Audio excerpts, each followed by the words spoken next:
Saya sering sampaikan cerita ini. Ada kawan yang ketika di musim perang di Suriah, ada Ustaz Abu Sa'ad rahimahullah, sering berangkat bawa bantuan.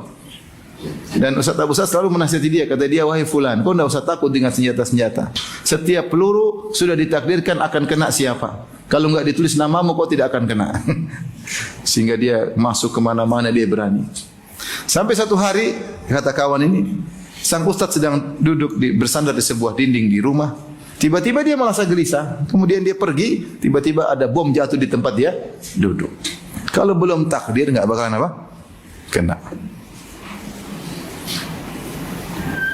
Lihatlah Khalid bin Walid radhiyallahu anhu. Dia meninggal ketika di tempat tidur.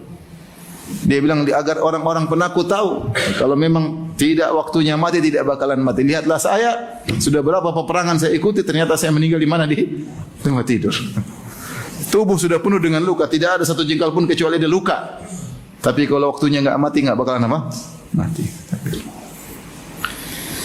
Jadi orang beriman pada takdir, dia sudah mau diapain, dia tenang. Dia tahu ini dari Allah Subhanahu wa taala. Kalau dia tahu dari Allah, yang penting dia sabar, dia bertakwa, pasti ujungnya indah. Pasti ujungnya indah, bukan tidak indah, pasti indah.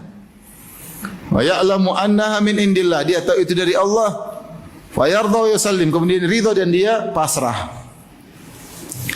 Maka siapapun di antara kita pasti pernah terkena musibah atau sedang terkena musibah atau akan terkena musibah. Hidup ini adalah ujian.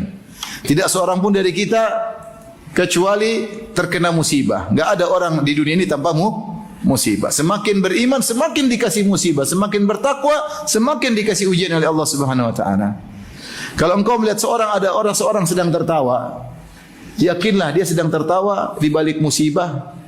Tapi dia tutupi musibahnya tertawa, atau dia baru tertawa karena lepas dari musibah.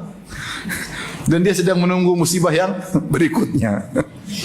Demikianlah kehidupan. Jangan bilang cuma saya aja kena, bukan kau aja yang kena musibah, banyak orang kena musibah.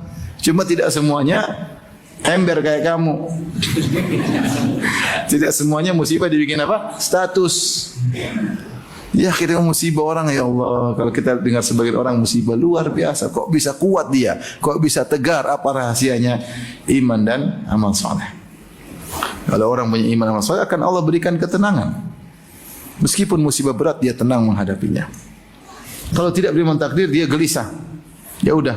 Tugasmu apa? Tugas kita ada masalah, hadapi semaksimal mungkin yang kita lakukan. Ikhtiar di puncak. Setelah itu serahkan sama Allah. Selesai.